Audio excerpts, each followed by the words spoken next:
In a stunning announcement, President Trump has called for the United States to take over Gaza and displace the entire Palestinian population in order to turn Gaza into what he called the, quote, Riviera of the Middle East.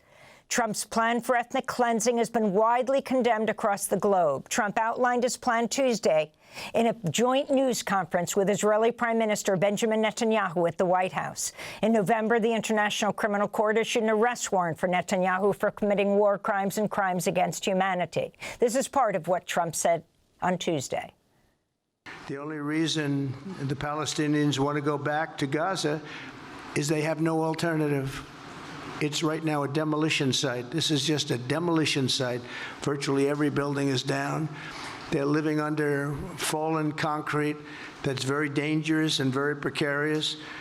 They instead can occupy all of a beautiful area with homes and safety, and they can live out their lives in peace and harmony instead of having to go back and do it again. The U.S. will take over the Gaza Strip, and we will do a job with it, too. We'll own it and be responsible for dismantling all of the dangerous unexploded bombs and other weapons on the site, level the site and get rid of the destroyed buildings, level it out, create an economic development that will supply unlimited numbers of jobs and housing for the people of the area. Do a real job, do something different. Just can't go back. If you go back, it's going to end up the same way it has for 100 years. Trump went on to describe his vision of a U.S.-controlled Gaza that had been cleared of Palestinians. We have an opportunity to do something that could be phenomenal. And I don't want to be cute. I don't want to be a wise guy, but the Riviera of the Middle East, this could be something that could be so bad. This could be so magnificent.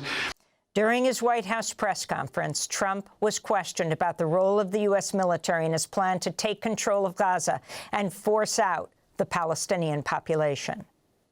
Given what you've said about Gaza, did the U.S. send troops to help secure the security vacuum? As far as Gaza is concerned, we'll do what is necessary. If it's necessary, we'll do that. We're going to take over that piece, and we're going to develop it, create thousands and thousands of jobs, and it'll be something that the entire Middle East can be very proud of. Trump's plan quickly drew condemnation at home and abroad. Saudi Arabia reiterated it will not establish ties with Israel without the creation of a Palestinian state. Arab leaders have already refused calls to take in Palestinians forcibly removed from Gaza.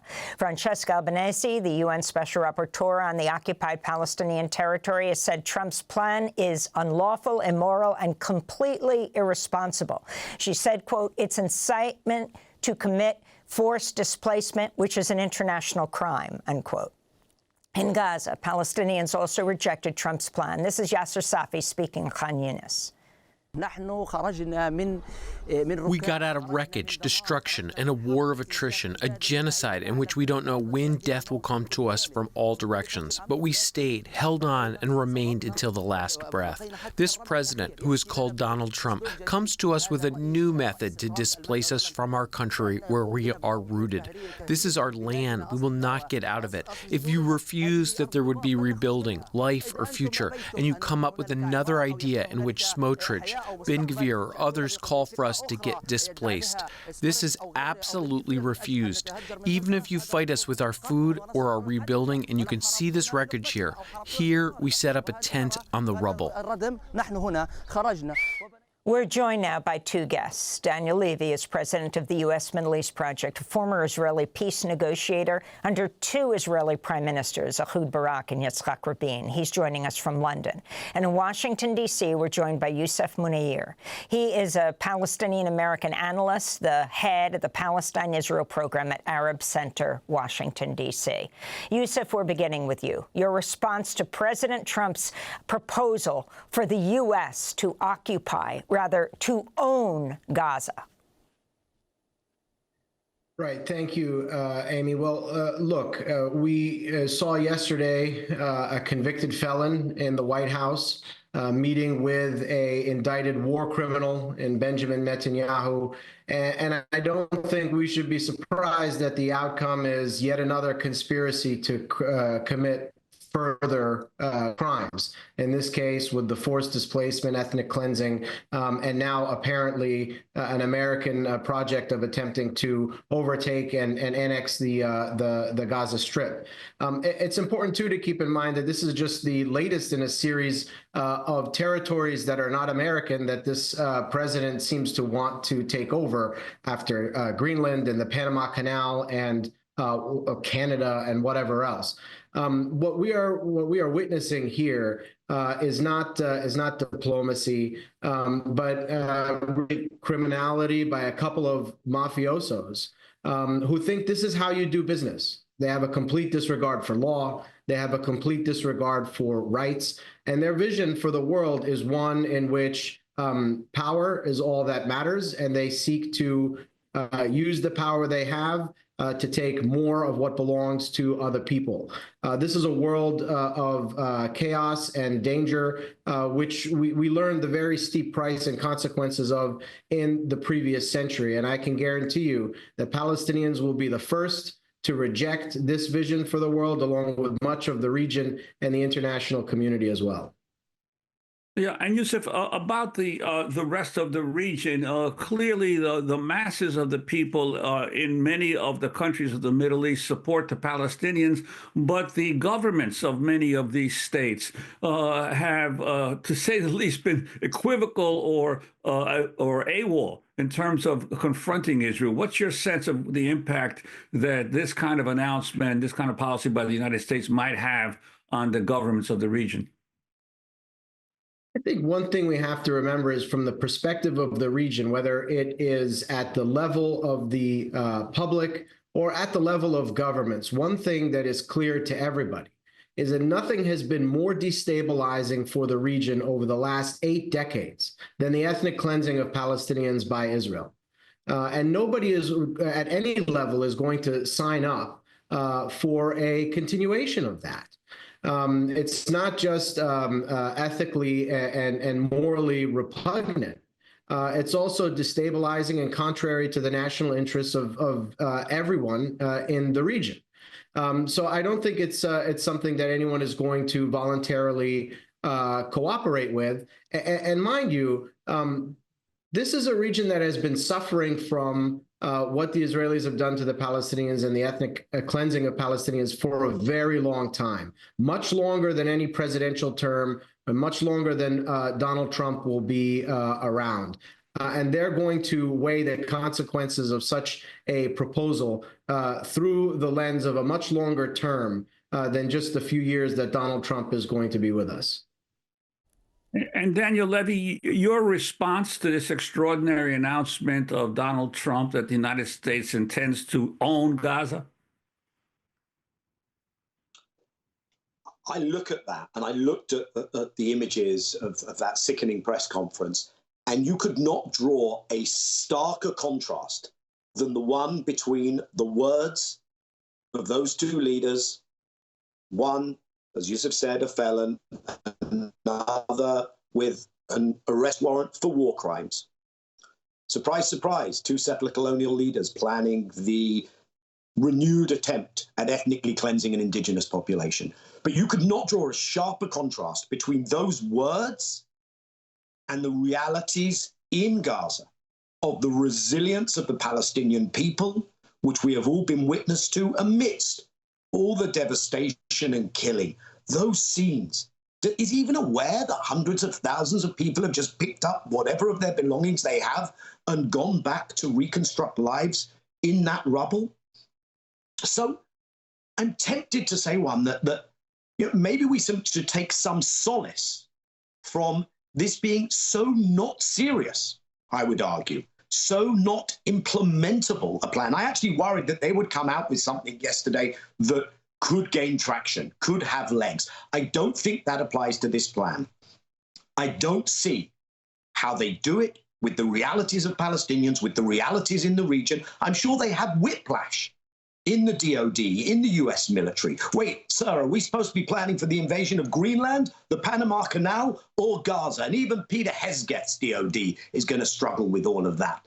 And therefore, I look at this and I say, yes, dangerous. Dangerous because of the fertile environment on which it falls inside Israel, a country that, if you see the statements of political leaders, including from the so-called opposition, giddy with excitement, a country that has undertaken these genocidal actions, that does actually have those plans and those intentions to make this real. But perhaps Israel's greatest Achilles heel would be if it actually falls for the idea that America is all powerful. And in a day when it's very hard to take a deep breath and count to 10, I would urge people to remind themselves of all those other great plans to shape and fashion and design the Middle East region, West Asia, in America's image, and how did those end up? And what did that do for America? Because this does nothing to serve American interests whatsoever. I want to remind people what Trump's son-in-law, former advisor Jared Kushner, said about Gaza containing very valuable waterfront property last year. In Gaza's waterfront property, it could be very valuable to, if people would focus on kind of building up, livelihoods. So that was Jared Kushner last year. Daniel Levy, I wanted to ask you, if, in fact, Trump has put forward several times that Jordan, that Egypt should take the entire Palestinian population, and he hasn't gotten much traction. So he takes it a step further, and he says not only should they be displaced, but we will occupy or we will own Gaza. And so then it looks like he's compromising. Well, maybe the U.S. troops don't move in, but we won't move in if you, Egypt, if you, Saudi Arabia, and you, Jordan, take the Palestinian population. Is this part of a strategy? He did not say this off the cuff. I want to be very clear about this. For people listening on the radio, in fact, he is looking down, reading his notes. Yes. And when Netanyahu responds, he sounds like he's off the cuff saying, this is Trump. But he is clearly reading his response. And does this then satisfy the far right in Israel, if Netanyahu isn't that, to keep his coalition together? Because then there's something that would allow them to move into the second phase of the ceasefire. Very important. Indeed, much of the Israeli media is running with the story that these plans were presented by Netanyahu, by his right-hand henchman, Minister Ron Dermer, who used to be ambassador in the U.S. and American Miami Republican earlier in life, that they cooked this up. And I think Netanyahu comes away with a victory image in Washington, D.C., the very victory image that he has been denied in Palestine, in Gaza, as we see that this idea of a total victory, the emaciation, destruction of Hamas, not happening. The Palestinians giving up, not happening. So he has a win in Washington. The slight problem for Israel is that Israel is geographically not the 51st state of the USA. So when he goes home to a region that has been watching on its social media feeds the self-incriminating postings of Israelis conducting these atrocities. And it's not a region that Israel is making itself any more amenable to being able to absorb, to live with. Now, Netanyahu, I think, comes out of this, yes, feeling politically strengthened. His coalition allies who have been wavering because they don't want, neither did Netanyahu, by the way, they don't want this Gaza ceasefire deal, which I think has now been endangered to the point of very likely its collapse after or perhaps even during phase one being guaranteed. But those coalition allies have come around and said, now we see a way to continuing to support you. This is great. Netanyahu may feel empowered to go further, to even call an early election. He hasn't got what he wanted on Iran, and normalization with Saudi Arabia seems to have really taken a back burner role here. But the idea that this can be actualized, and I think here Netanyahu has a bit of a dilemma in a way, because he will now think, maybe I have to make good on this. Now we hear this narrative from the administration. Yeah, it's the humane, they actually said this. It's the humane thing to do, because who could live in those circumstances? The humane thing to do would not have been to send those bombs. And let's not pretend that Biden didn't send the bombs. This is the legacy of the genocidal Biden administration. The humane thing to do would have been not to have sent those bombs. to have prevented this long ago. And you know what? If you really are talking about the well-being of the Palestinians, well, there is an area adjacent to Gaza where many Palestinians come from originally, in the south of Israel, in the Negev, in the Nakab, an area that they could go back and forth, work in Gaza. So this is not about those things. And I would just point out the degree of concern in the region when the Saudis take to their own social media in the middle of the night to reject this. And what you might see, if it were actually implemented, which I don't think it will be, I really don't, is Jordan and Egypt becoming frontline resistance states, something they haven't been until now. So the unintended consequences rule really plays out here. And I think the other headline is, what does the rest of the world, I just want to say, what do allies make of an America apparently so incapable